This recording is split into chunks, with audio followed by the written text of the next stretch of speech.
Indo British advanced pain clinic నొప్పిమాయం surgery దూరం for appointments 9155515563. నమస్కారం, వెల్కమ్ టు ఐ డ్రీమ్. ధర్మ మార్గం విత్ విజిత కార్యక్రమానికి స్వాగతం.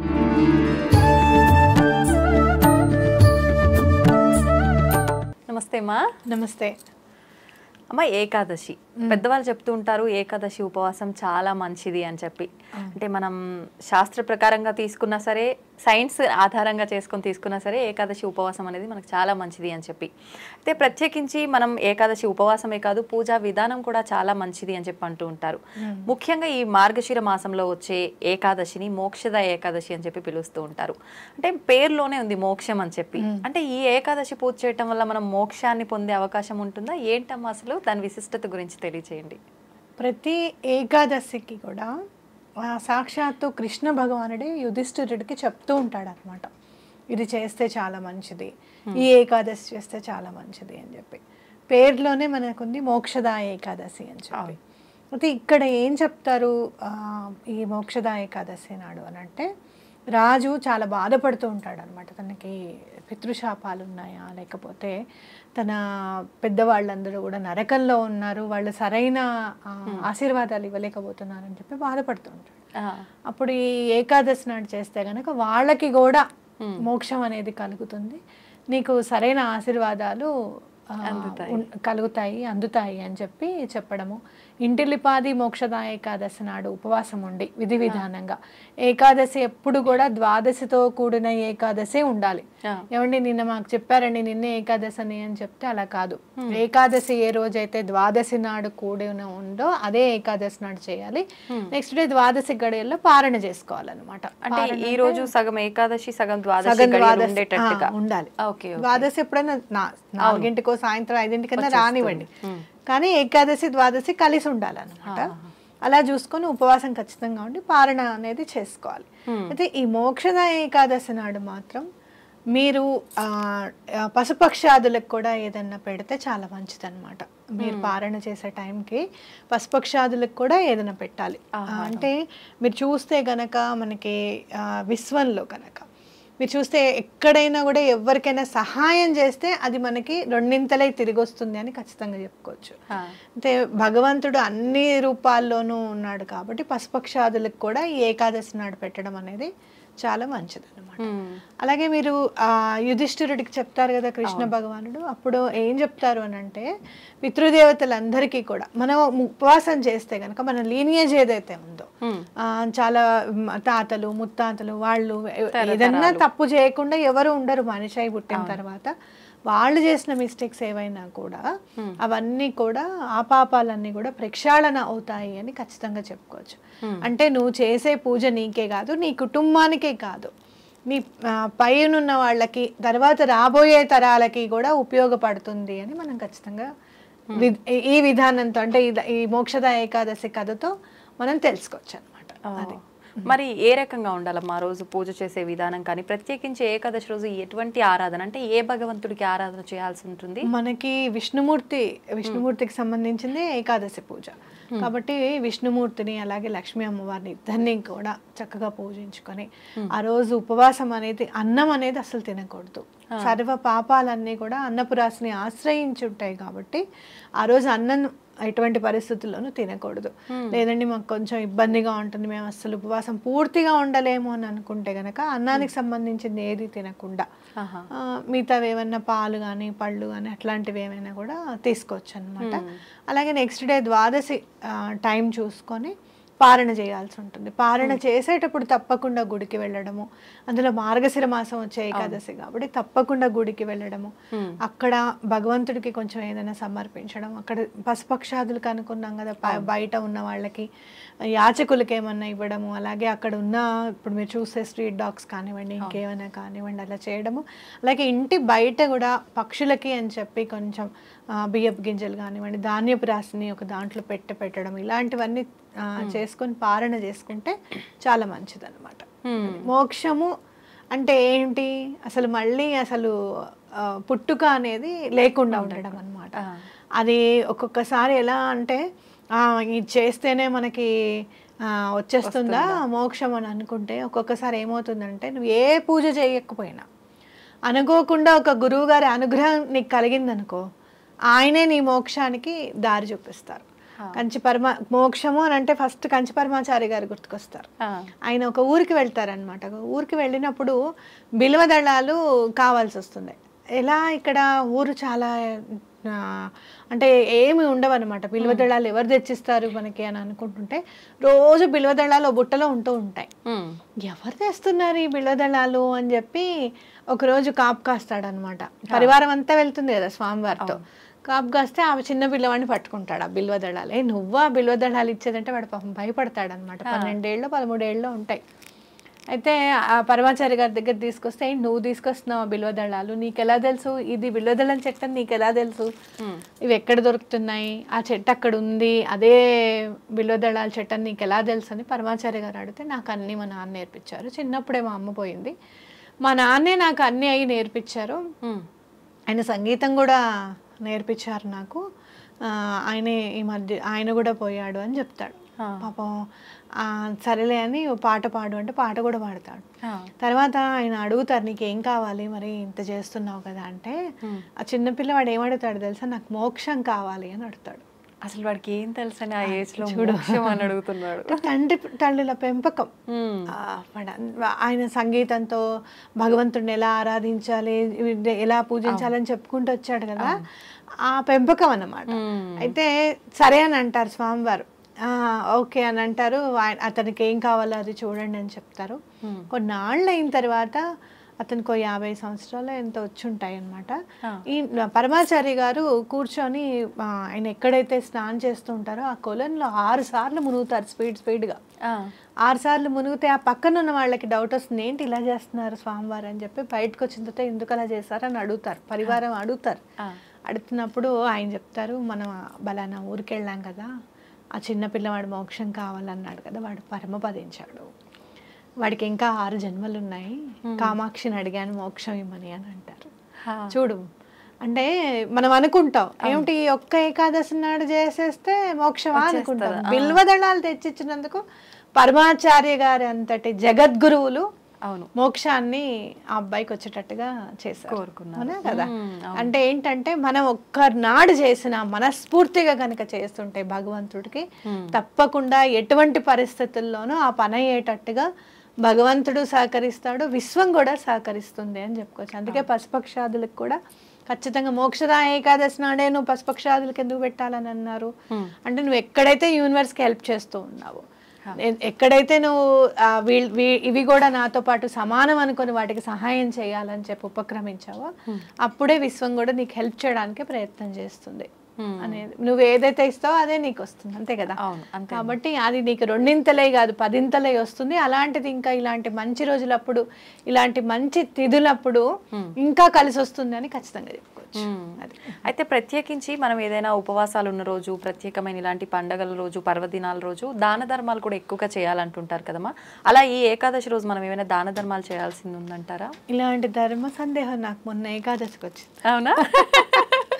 నేను పూజ చేసుకుంటున్నాను ఏకాదశి అని ఉపవాసం ఉండాలి అని అనుకుంటే నాకెందుకనో నాకు అనిపించింది ఎవరైనా గెస్ట్ వస్తారు అని చెప్పి ఎందుకైనా మంచిది స్వీట్ కూడా తీసుకొని రండి అని చెప్పి ఇంట్లో వాళ్ళకి స్వీట్ తెప్పించి ఇంట్లో పెట్టాను అనమాట. ఇంట్లో వాళ్ళకి చెప్పాను అది ఓపెన్ చేసి తినేసేయకండి, రేపు పొద్దున నైవేద్యం చూపించి స్వామివారికి చూపించిన తర్వాత ఎవరైనా ఉండనివ్వండి అని చెప్తే నెక్స్ట్ డే నాకు మెసేజ్ వచ్చింది అనమాట, నేను మీ ఇంటికి వస్తున్నాను భోజనానికి అని.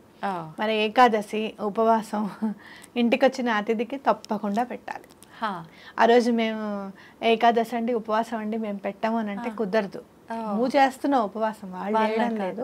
అందులో ప్రత్యేకంగా నేను వస్తున్నాను అని అంటే భగవంతుడు ఒక స్టేజ్ మనం ఆ భగవంతుడి దారిలో నడుస్తున్నప్పుడు ఒక్కొక్కసారి పెడతాడా పెట్టడా అనేది కూడా చూస్తాడు. మనకి ఇది కార్తీక పురాణం దాంట్లో ఏదో ఉంటుంది కదమ్మా. అయితే పరీక్ష భగవంతుడు పెడతాడు కానీ పాస్ కూడా ఆయనే చేయించాలి. నేను అదే అనుకుంటా, నువ్వు పరీక్ష పెడితే నువ్వే పాస్ చేయించేసి మనం అది తట్టుకొని నిలబడాలి అని చెప్పి. కాబట్టి అలా మీరు ఎవరైనా మీ ఇంటికి ఎవరైనా వస్తే ఎటువంటి పరిస్థితుల్లోనూ వాళ్ళకి భోజనం అందేటట్టుగా ఆ టైంకి అనేది చూడండి. ఉపవాసం ఉంటున్నాము, అయ్యో మేము వాళ్ళు ఉపవాసం అని అంటే వాళ్ళు కూడా తినడానికి ఇబ్బంది పడతారు. అలాంటిది ఏది లేకుండా ముందు వాళ్ళకి భోజనం ఏర్పాటు చేయడం అనేది చాలా ఇంపార్టెంట్. అలాగే మనకి ఒంట్లో బాగాలేదు, మనం ఉండలేం, అలాంటి పరిస్థితుల్లో ఎటువంటి పరిస్థితుల్లోనూ లోపల జీవిని ఇబ్బంది పెట్టి మాత్రం ఉపవాసం ఉండకూడదు అనేది కూడా ఖచ్చితంగా మనం గుర్తుపెట్టుకోవాలన్నమాట. కాబట్టి ఏమైనా టాబ్లెట్స్ వేసుకోవాలన్నా, లేకపోతే డయాబెటీస్ ఉందండి మేము చేయలేమన్న వాళ్ళైనా, అన్నిటికంటే కూడా 2 చేతులు ఎత్తి స్వామికి దండం పెట్టడం అనేది చాలా ఇంపార్టెంట్.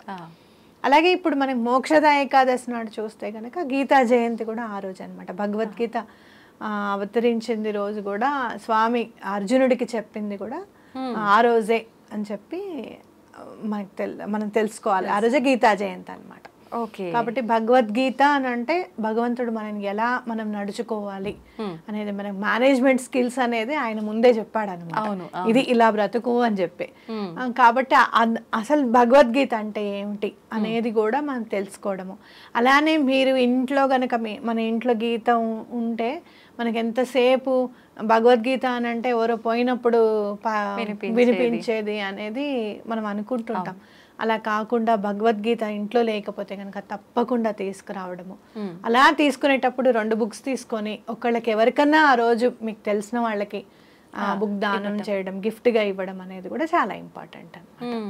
అలాగే మీరు ఇంకోటి చూసుకుంటే కనుక గీతలో అసలు ఏం చెప్పారు, అసలు ఏంటి అనేది కూడా ఒక్కసారి అసలు గీతా సారాంశం అని ఉంటుంది బుక్లో ఉంటుంది. గీతా సారాంశం అని ఒక పేజ్లో రాసి ఉంటారు. తప్పకుండా ఎవరిది కొనాలి, ఎవరిది ప్రామాణికము అని అనుకుంటే గీతా ప్రెస్ గోరఖ్పూర్ వాళ్ళది కొనుక్కుంటే మనం అసలు కొనగలమా అనే పరిస్థితి. అంటే అయ్యో ఇంతేనా, ఈ మాత్రానికైనా మనం అసలు ఇన్నాళ్ళు వెయిట్ చేసింది అన్నట్టు ఉంటుంది అనమాట వాళ్ళ ప్రైజ్. ఓకే, కాబట్టి అలా మనం చూసుకొని గీతా సారాంశం ఏంటి అసలు అని తెలుసుకొని ఒక్కొక్క శ్లోకం చదువుకోవడం, ఒక అర్థం తెలుసుకోవడం.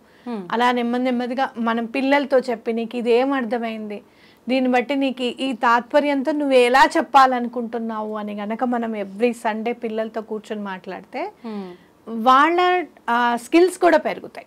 అంటే ఒకటి ఏదైనా అర్థం చేసుకోవడం అంటే మీరు ఒకలాగా అర్థం చేసుకోవచ్చు, నేను ఒకలాగా అర్థం చేసుకోవచ్చు. ఇది ఇలా కదా, ఇది ఇలా కదా అని చెప్పి మాట్లాడుకుంటే ఇంట్లో మామూలుగా భగవంతుడి గురించి మాట్లాడుకుంటుంటే, ఇలా మంచి పుస్తకాల గురించి మాట్లాడుకుంటుంటే అందరికీ కూడా ప్రేమాశయాలు కూడా పెరుగుతాయి. అమ్మ నేను ఇవాళ ఇది చెప్పాలనుకుంటున్నాను, నాకు ఇది ఐడియా వచ్చింది, అప్పుడు మొన్న చదువుకున్న నాకు ఇవాళ క్లాస్లో ఇదే సిచ్యుయేషన్ ఎదురైంది, నేను వెంటనే ఆన్సర్ చేయగలిగాను అని చెప్తారన్నమాట. ప్రతి కుటుంబంలో మిస్ అయింది ఈ అన్యోన్యత. నలుగురు కూర్చుంటే నలుగురం చక్కగా మొబైల్ చూసుకుంటూ కూర్చుంటాం. నిన్న కూడా మా ఇంట్లో మా వారు తిట్టారు, నేను ఎడిపోతున్నాను పైకి అని చెప్పి. పైకి వెళ్ళిపోయారు, నువ్వు నీ మొబైల్ చూసుకుంటున్నావు, పిల్లలు చూసుకుంటున్నావు, నేను ఎందుకు మరి ఇప్పుడు ఇంకా అంటే పరిస్థితులు అట్లా ఉంటాయి. ఒక్కొక్కసారి నేను క్లయింట్స్తో మాట్లాడచ్చు, వాళ్ళు సండే కదా ఆడుకుందాం అని అనుకోవచ్చు, కానీ తెలియకుండానే మిస్టేక్ చేస్తుంటాం. లేదు అందరం పక్కకు పెట్టేస్తాం, ప్లీజ్ వచ్చి కూర్చొని మాట్లాడండి అని చెప్పి అడిగిన సందర్భం అనమాట. కాబట్టి అలాంటివన్నీ మిస్ అయిపోతున్నాం. కాబట్టి తప్పకుండా బుక్స్ అనేవి ఇంట్లో ఉండాలి, వాటి గురించి మనం చర్చించుకోవాలి. ఇది నీకు చదివితే నీకేం అర్థమైంది, నాకు ఇది అర్థమైంది అని చెప్పడం అనేది చాలా ఇంపార్టెంట్ అనమాట. కాబట్టి కేవలం మంచి రోజులు అనేవి మన ఇంట్లో కూడా మంచి వాతావరణం ఏర్పరచుకోవడానికి ఉపయోగపడే విధంగా ఉండాలి. ఏదో మనం పూజ చేసుకుంటున్నాం కదా, ఇవాళ ఉపవాసం ఉన్నాం కదా, రేపు పారణ చేసేసాం కదా అని డ్యూటీ లాగా కాకుండా, అరే ఇవాళ గీతా జయంతి కదా, ఇవాళ మనం ఏం చదువుకున్నాం, గీత గురించి మన పిల్లలకి ఏం తెలుసు అసలు అనేది చాలా ఇంపార్టెంట్. ముఖ్యం, మనం తెలుసుకోవాలి, ఆచరణలో పెట్టాలి కూడా. అయితే ఎలాగో టాపిక్ వచ్చింది కాబట్టి భగవద్గీత అనగానే ఇప్పుడు కాలంలో కొంచెం అవగాహన వస్తోంది అందరిలో, కానీ ఇంతకు ముందు అయితే వయసు పైబడిన వాళ్ళు మాత్రమే ముందు పెట్టుకొని చదవడము, అయిపోగానే మళ్ళీ పూజా గదిలో పెట్టడము ఇలా చూసేవాళ్ళం. ఇప్పుడు ప్రతి ఒక్కరి ఇంట్లో ఉన్నా కూడా పూజ రూమ్కి మాత్రమే అంకితం, దాన్ని తీయటం చదవటం ఏం ఉండదు. అయితే చదవాలంటే నియమాలు ఎక్కువగా పాటించాలని చెప్పి, ఆ వయసు వారు మాత్రమే చదవాలని చెప్పి రకరకాలుగా ఉంటుంది. నిజంగా వయసుకు పరిమితం ఉందంటారా? లేదు, చిన్నప్పటి నుంచి చదవాలి. నన్ను అడిగితే చిన్నప్పటి నుంచి భగవద్గీత చదవాలి. ఎందుకనంటే మీరు చూస్తే కనుక అదర్ కంట్రీస్లో అసలు ఖచ్చితంగా భగవద్గీత అనేది చాలా ఇంపార్టెంట్, అది ఒక లెసన్గా కూడా చెప్పడం అనేది మనం చూస్తూ ఉంటాము. చాలా మేనేజ్మెంట్కి సంబంధించిన ఎంబీఏకి సంబంధించిన కాలేజెస్లో అయితే ఇది ఖచ్చితంగా మీరు చదవాలి, దీని సారాంశం అంటే ఏంటో తెలుసుకోవాలి అని కూడా మేనేజ్మెంట్ స్కిల్స్ అన్నీ కూడా భగవద్గీత ద్వారా మనకి అలవడతాయి అని కూడా చెప్పడం జరిగింది. మనం ఎప్పుడు కూడా అవతల వాళ్ళు చెప్పిన తర్వాత నేర్చుకోవడం అనేది కొన్నాళ్ళుగా అలవాటు అయిపోయింది మనకి. అంటే దైనందిన జీవితాల్లో మీరు చూస్తే కనుక స్వాతంత్రం తర్వాత మళ్ళీ సెటిల్ అవ్వడము, మా ఫాదర్ వాళ్ళు వచ్చేటప్పటికి కాస్త ఉద్యోగాల్లో సెటిల్ అయ్యి పర్వాలేదు ఎర్న్ చేసుకుంటున్నారు అనడం, వాళ్ళ అర్నింగ్ లోనే పడిపోవడం, మా పేరెంట్స్ అర్నింగ్ లోనే పడిపోవడము, అది కాదు ముందు బ్రతకాలి అని అంటే ముందు నువ్వు చదవాలిరా, ఈ చదువులు కాదు అని చెప్పి పక్కన పెట్టడం, ఇవన్నీ కూడా వీటి వల్ల అలవడినవి. అంటే మనం ఏదో వదిలేద్దాము అది మనకి పనికిరానివని కాదు, సమయం అట్లా చేసింది అని ఖచ్చితంగా చెప్పవచ్చు. కానీ ఇప్పుడు మాత్రం అలా కాదు, అవి కూడా ఇంపార్టెంట్ అనేది మన పిల్లలకి మనం తెలియజెప్పాలి. అందులో మా పేరెంట్స్ వచ్చేటప్పటికైతే నావెల్స్ చాలా, అసలు ఇప్పుడు సీరియల్స్ ఎలాగో అప్పుడు నావెల్స్ అన్నమాట. నిజంగా అలా ఉండుంటే బాగుండేదేమో ఇంకొంచెం సమాజం. నావెల్స్ చాలా డిస్టర్బ్ చేసేసాయి. మా అమ్మ వాళ్ళు చెప్పేవాళ్ళు అనమాట, తెలియకుండా చదివేవాళ్ళం మా పేరెంట్స్ కి, మేము అప్పుడు తెలిసేది కాదు మాకు అని చెప్పిన సందర్భాలు కూడా ఉన్నాయి కొన్ని, మా అమ్మ వాళ్ళ ఫ్రెండ్స్ కానీ వాళ్ళు కానీ. కాబట్టి ఇప్పుడు అలా కాదు, కాబట్టి ఇప్పుడు అన్ని ఏం అక్కర్లా, ఒక బుక్ అక్కర్లా, ఒక క్యాల్కులేటర్ అక్కర్లేదు, ఒక అలారం అక్కర్లేదు, చేతిలో ఫోన్ ఉంటే చాలు, ఇంకేం అవసరం లే. అవునా కాదు? కాబట్టి దీన్ని మనం పక్కకు పెట్టి మనం గనక ఇంట్లో వాళ్ళతో గనక బుక్స్ కి సంబంధించింది మాట్లాడితే చాలా మంచిది. భగవద్గీతకి అసలు నిజంగా చెప్పాలి అని అంటే రాముల వారి ఉపాసనకి భగవద్గీతకి జరిగిన అన్యాయం ఎక్కడ ఎవరికి జరగలేదని చెప్పచ్చు. ఎందుకంటే శ్రీరామ అంటేనే కష్టాలు వచ్చేస్తాయి, ఇప్పుడు మన కష్టాలు లేవు, మనం అందరం సుఖంగా ఉన్నాం అంటేనే కష్టం వస్తుందన్న లెవెల్లో రాముల వారిని చిత్రీకరించారు. అలాగే భగవద్గీత అంటే ఎవరో పోయినప్పుడు పార్థాయ అనే వినపడుతుంది, ఆ తర్వాత ఇప్పుడు ఇంకెప్పుడు అవసరం లేదు వినగానే అట్లా మనని ట్యూన్ చేసేసారనమాట. అట్లా కాదు, అది కాదు, ఇది భగవంతుడు బ్రతకడానికి నేర్పించిన గీత. నేనేం చేయలేకపోతున్నాను, చుట్టూ ఉన్న వాళ్ళందరేమో నా అన్నలు, వీళ్ళనా నేను చంపి నేను రాజ్యం తీసుకోవాల్సింది, అసలు ఇంతమంది చనిపోతున్నారు, ఇప్పుడు సైనికులు ఉన్నారు, వాళ్ళు అసలు ఎందుకు చనిపోవాలో తెలియదు, వాళ్ళు కేవలం పని చేస్తున్నందుకే కదా, ఇవన్నీ నేను చేయలేకపోతున్నాను అశక్తుడైనప్పుడు సవ్యసాచి రెండు చేతుల్లో బాణాలు వెయ్యాలి అంటే మనం ఇప్పుడు నేను మిమ్మల్నే చూడగలను, మీరు నన్నే చూడగలరు, మీరు పక్కకి, మీరు కనీసం మీరు పక్కకు చూసినా నా ఫోకస్ పోతుంది, ఎందుకు చూస్తుంది ఈ అమ్మాయి అన్నని డౌట్ వస్తుంది, ఆగాల ఏమన్నా మాట్లాడేదని అని అనిపిస్తుంది. అలాంటిది సవ్యసాచే రెండు చేతులతోనూ రెండు బాణాలు వేసి అవతల కరెక్ట్ గా కొట్టగలడు అనమాట. అలాంటి వాడికి కూడా మనసు ఛిద్రమైపోయింది, మనసు ఛిద్రం అయ్యేసరికి ఫోకస్ పోయింది. అలాంటి వాడికి భగవంతుడు నుంచోబెట్టి వినేవాడు ఒక్కడైనా, మనం 10 మంది వింటున్నాం లేదా కొంచెం కాస్త కామ్గా ఉంటారా నేను మాట్లాడుతున్నానని చెప్తాం. అవును, అలాంటిది అంత మంచి క్లాస్ తీసుకునేటప్పుడు ఆయన ఒక్కడే స్టూడెంట్, అవునా, బట్ స్టిల్ ఒక్కటి కూడా పొల్లుపోకుండా ఆయన అన్ని చెప్పారు అని అంటే ఎవరి కోసం చెప్పారు? అంత సవ్యసాచి మనసు సిద్ధమైపోవాల్సిన అవసరం ఏంటి? అంతే, మన కోసం కాదు, రేపు భావితరాలు ఎలా బ్రతుకుతాయి, ఇలాంటి పరిస్థితులు ఉన్నప్పుడు ఎలా బ్రతుకుతాయో భగవంతుడి నుంచే మనం గీత చెప్పిద్దాము అని చెప్పి ఆయన అలా అయ్యాడేమో. అయ్యో లేదు నేను చెప్పకపోతే ఎలా బ్రతుకుతారని భగవంతుడికి ఎంత కరుణో చూడండి. అందుకే సొల్యూషన్ ముందు పుడుతుంది క్వశ్చన్ కంటే కూడా. అర్థమైందా మీకు? కాబట్టి అది మనం అంత ప్రేమతో భగవంతుడు ఇచ్చిన దాన్ని కేవలం మనం మూఢనమ్మకాలతో దూరం చేసుకుంటున్నాం అనేది మనం గుర్తుపెట్టుకోవాలి. కాబట్టి తప్పకుండా మోక్షదా ఏకాదశి నాడు మోక్షం ఎప్పుడయ్యా వస్తుంది అంటే నువ్వు బుక్ కొని ఇంట్లో పెట్టి నీ పిల్లల చేత చదివించినప్పుడు, నువ్వు ఉపవాసం ఉన్నావా లేదా అనేది కాదు ఇంపార్టెంట్. అది నిజంగా వాస్తవం చెప్పారమ్మా. ప్రస్తుతం బుక్ ఉందా అంటే ఉంది తప్ప దాన్ని తెరిచి చూసామా, అందులో అసలు ఏముంది, మనకు ఉపయోగపడుతుందా లేదా, ఇదంతా పక్కన పెడితే ఈ ఆలోచన లేదు. ఎంతసేపు హిందూ ధర్మం అనగానే ఒక మూఢనమ్మకం, భగవద్గీత ఇవి అనగానే ఏముందులే సోది అనుకునే వాళ్ళు కూడా ఉన్నారు ప్రస్తుత రోజుల్లో. అలాంటివన్నీ తీసి పక్కన పెట్టి మీరు చెప్పినట్టుగా చేస్తే నిజంగా చాలా బాగుంటుంది. నమస్తే అమ్మా. నమస్తే.